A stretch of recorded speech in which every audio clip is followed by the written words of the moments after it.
السلام علیکم ورحمۃ اللہ وبرکاتہ۔ جی کیسے ہیں آپ سب؟ آپ کا بہت بہت سب کا بہت بہت شکریہ میری ویڈیو کو سننے کا۔ اللہ پاک ہم سب کو، آپ کو، مجھے، ہم سب کو قرآن کو سمجھنا اور پڑھنا، سمجھ کے پڑھنا اور اس پر عمل کرنے کی توفیق عطا فرمائے۔ آج جو سلسلہ شروع ہوا ہے قرآن کی تفسیر کا، آج اس میں ہم آیت نمبر سورۃ بقرہ ہے، آیت نمبر 153 یعنی 153 یہ آیت، اور جو اس سے یعنی سورۃ بقرہ کی آیت نمبر 152 ہے، ٹھیک ہے۔ اور یہ آیت قرآن پاک مثلا میں سمجھتی ہوں کہ انسان کو جنت میں اگر جانے کا طلبگار ہے تو یہ دو آیتیں ہی کافی ہیں۔ یہ میں خود سے بات کر رہی ہوں، یعنی میرے لیے یہ دو آیتیں قرآن کی جو ہیں وہ کافی ہیں۔ سورۃ بقرہ کی آیت نمبر 152 جو ہم نے اپلوڈ کی، اور آیت نمبر 153، اس میں اللہ نے کہا ہے کہ ذکر کرنے والی عورتیں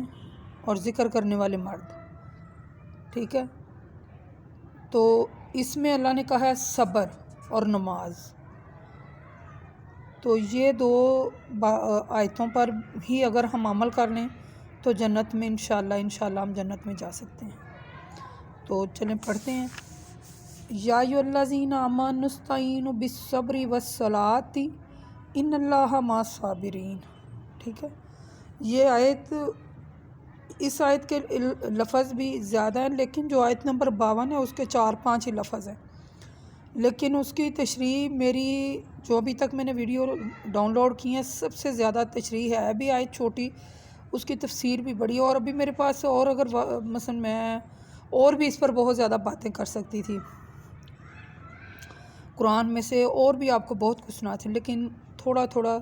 وہ میں نے جو اس میں آپ کو باتیں بتائی ہیں، میں نے الحمدللہ قرآن میں سے جو ہے وہ میں نے پڑھا، اور وہ میں نے آپ کو بتائیں کہ جو ذکر کرنے والے مرد اور ذکر کرنے والی عورتیں ہیں، اور جو شکر کرنے والے مرد ہیں اور شکر کرنے والی عورتیں ہیں، ان کا جو ہے وہ اللہ تعالیٰ کے ہاں کتنا اجر و ثواب ہے، یعنی اجر عظیم اللہ تعالیٰ نے لکھا تھا کہ شکر کرنے والے، ذکر کرنے والے مرد اور ذکر کرنے والی جو عورتیں ہیں نا، ان اللہ تعالیٰ کے ہاں اجر عظیم پائیں گے۔ ایسے ہی یہ جو آیت ہے یا ایھا الذین آمنوا استعینوا بالصبر والصلاۃ ان اللہ مع الصابرین، یہ بھی اسی کے ریلیٹڈ ہے، یعنی اے ایمان والو صبر اور نماز کے ذریعے اللہ تعالیٰ سے مدد طلب کرو، بے شک اللہ صبر والوں کے ساتھ ہے۔ دیکھیں اللہ نے قرآن میں کہہ دیا کہ اللہ صبر والوں کے ساتھ ہے، تو اللہ ساتھ ہے، کہہ دیا اس نے تو ساتھ ہے، بس اسی پر عقیدہ پکا ہے کہ صبر والوں کے ساتھ ہے تو یقیناً ہے۔ پہلے آج میں آپ کو قرآن پاک میں جو صبر کے بارے میں صورتیں اور صورتوں میں مختلف آیات اتری ہیں نا، میں پہلے آپ کو وہ پڑھ کر سناؤں گی کہ اس کے بارے میں کتنی جو ہے نا آیتیں اللہ تعالیٰ نے اتاری ہیں، اس کی تصدیق کر دی اللہ نے کہ میں واقعی صبر والوں کے ساتھ ہوں، یعنی اس کا تو ہمارے لیے تو اس کا کہہ دینا ہی بڑا ہے۔ تو آپ صلی اللہ علیہ وسلم، یعنی سب سے پہلے سورۃ کہف ہے، تو اللہ تعالیٰ اس میں فرماتے ہیں کہ اے رسول اپنے نفس کو ان لوگوں کے ساتھ روکے رکھیے، یعنی ان لوگوں سے اپنے آپ کو علیحدہ نہ کیجیے جو صبح شام اپنے رب کو پکارتے ہیں اور اس کی رضا طلب کرتے ہیں۔ ایک اور جگہ اللہ تعالیٰ فرماتے ہیں سورۃ صاد میں، کافروں میں جو سردار تھے وہ رسول صلی اللہ علیہ وسلم کی مجلس سے نکل آئے اور ایک دوسرے سے کہنے لگے چلو اپنے معبودوں پر اپنے آپ کو روکے رکھو، یعنی اپنے معبودوں کی عبادت پر جمے رہو۔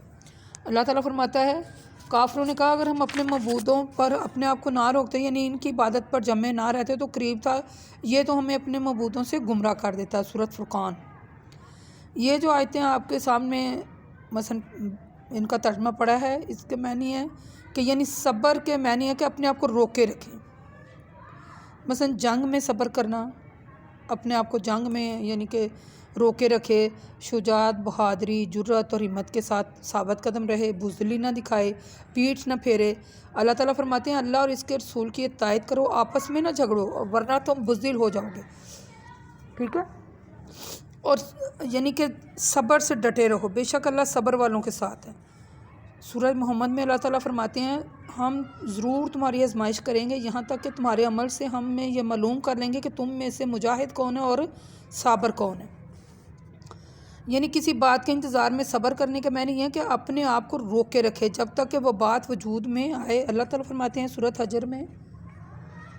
اے رسول اگر یہ لوگ جو آپ کے دروازے پر کھڑے ہو کر آپ کو آواز دیتے ہیں صبر کرتے ہیں، یعنی اپنے آپ کو روک کے رکھتے ہیں اور آواز نہ دیتے یہاں تک کہ آپ خود ان کے پاس نکل آتے، تو یہ ان کے لیے بہتر ہوتا۔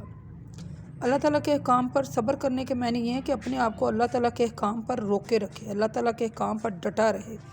اور اللہ تعالیٰ کے احکام کی خلاف ورزی نہ کرے۔ ایک جگہ اور اللہ تعالیٰ فرماتے ہیں کہ اللہ نیک لوگوں کو ان کے صبر کرنے کی وجہ سے باغ اور ریشم کے ملبوسات عطا کرے گا۔ حل آتی انسان، یہ جو صورت ہے قرآن پاک کی، یہ اللہ تعالیٰ اس کے آیت کے ترجمے میں آپ کو ایک دفعہ پھر دہراؤں کہ اللہ نیک لوگوں کو ان کے صبر کرنے کی وجہ سے باغ اور ریشم کے ملبوسات عطا کرے گا، ٹھیک ہے۔ اسی صورت میں ایک اور آیت ہے، اے رسول صلی اللہ علیہ وسلم آپ اپنے رب کے حکم پر صبر کیجیے اور ان میں سے کسی گنہگار اور ناشکرے کا کہنا نہ مانیے۔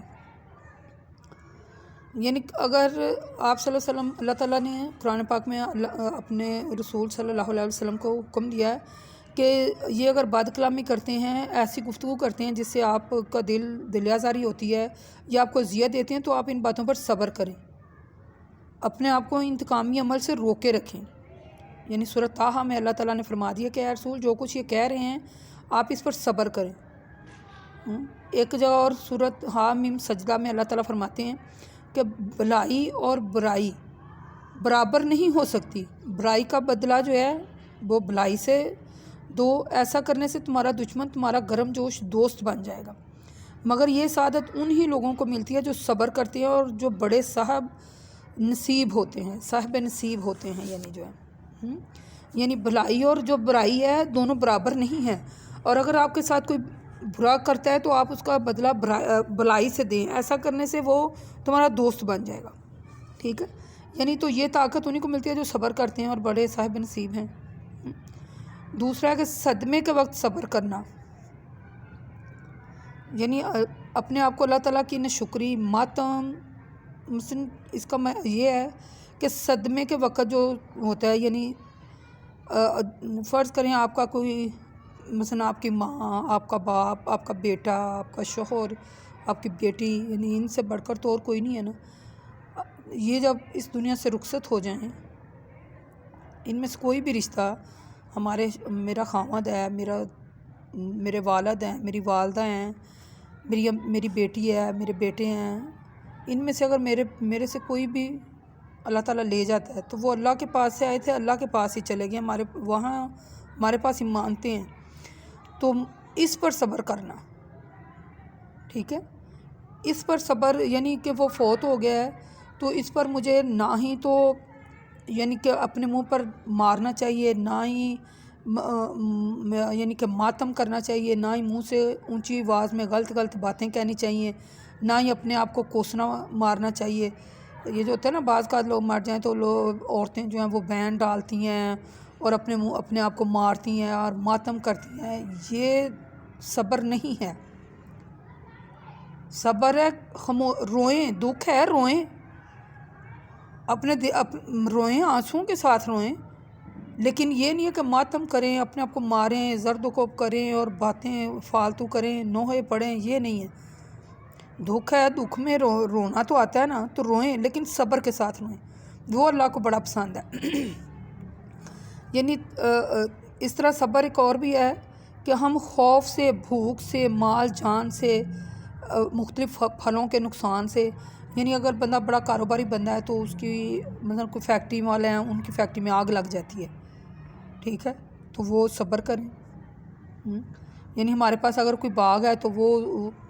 اس میں پھل جو ہیں وہ موسم میں زیادہ نہیں ہوئے ہیں تو اس پر صبر کریں۔ اگر بھوک اور افلاس آ گئی ہے، صبر کا مظاہرہ کریں، ٹھیک ہے۔ تو اگر ہم ان باتوں میں صبر کر رہے ہیں تو یقیناً اللہ تعالیٰ جو ہیں وہ صبر والوں کے ساتھ ہیں، اور اللہ تعالیٰ کہتے ہیں انہیں خوشخبری سنا دیں۔ یعنی صبر کے علاوہ دوسری چیز جس کے ذریعے مدد طلب کرنے کے لیے کہا گیا ہے وہ نماز ہے۔ یعنی کہ صبر، شکر، صبر اور نماز جو ہے یہ بذات خود صبر کی تربیت کرتی ہے۔ آدمی نماز کے وقت اپنے آپ کو دوسرے تمام مصروفیات سے روک لیتا ہے اور لازمی بھی ہے، اور یہ روک لینا ہی اس کا صبر ہے۔ اللہ کے ذکر سے دلوں کو اطمینان حاصل ہوتا ہے۔ رسول صلی اللہ علیہ وآلہ وسلم فرماتے ہیں کہ نماز نور ہے، صدقہ برہان ہے اور صبر روشنی ہے۔ ٹھیک ہے، یعنی رسول صلی اللہ علیہ وسلم نے نماز کو بھی روشنی بتا دیا ہے اور صبر کو بھی روشنی بتا دیا ہے۔ روشنی کا کام ہے، یعنی اندھیرا ہو جو تاریخی ہوتی ہے وہ نست و نبود کر دیتی ہے، اندھیرے میں کچھ نظر نہیں آتا۔ اسی طرح صبر اور نماز کی روشنی جو ہے وہ نا امیدی اور بزدلی جو ہے، یعنی ان سے آنے والی جو مصیبتیں اور آزمائشیں ہیں ان کو نست و نبود کرتی ہیں صبر اور نماز۔ جو شخص صبر استقامت سے کام لیتا ہے اور نماز ادا کرتا رہتا ہے تو پھر اللہ تعالیٰ کی مدد بھی اس میں شامل ہو جاتی ہے۔ صبر اور نماز ہی ایسے ذریعے ہیں جن سے اللہ تعالیٰ سے مدد طلب کی جا سکتی ہے۔ ٹھیک ہے، تو اللہ تعالیٰ بھی ان کی مدد کرتے ہیں، کیونکہ اللہ تعالیٰ نے کہا ہے نا کہ اللہ تعالیٰ صبر والوں کے ساتھ ہے، تو پھر اللہ تعالیٰ ہی جو ہے وہ ان کی مدد کرتے ہیں۔ یعنی سورۃ بقرہ میں ہم نے پڑھا تھا وَاسْتَعِینُوا بِالصَّبْرِ وَالصَّلَاۃِ، آیت نمبر 45 میں، کہ صبر اور نماز کے ذریعے مدد طلب کرو۔ یعنی اس کا لب الباب یہ ہے کہ صبر کرتے رہیے، اگر آپ میدان جنگ میں ہوں تو ثابت قدم رہیے۔ رسول صلی اللہ علیہ وسلم فرماتے ہیں جب دشمن سے تمہارا مقابلہ ہو تو صبر کرو اور ثابت قدم رہو، اور اگر کوئی صدمہ پہنچتا ہے تب بھی نوحہ اور ماتم نہ کرے۔ رسول صلی اللہ علیہ وسلم فرماتے ہیں وہ شخص ہم میں سے نہیں جو صدمے کے وقت رخسار پر تماچے مارے، گریبان پھاڑے اور جاہلیت کی پکارے، یعنی نوحے وغیرہ، اور اگر کوئی یعنی کہ برا بھلا کہے، اذیت پہنچائے، تب بھی وہ صبر کرے اور معاف کر دے۔ اللہ تعالیٰ جو ہیں، اللہ تعالیٰ فرماتے ہیں کہ جو شخص صبر کرے اور معاف کر دے تو یہ بڑی ہمت کے کام ہے۔ صبر کے ساتھ نماز بھی پڑھتے رہیے۔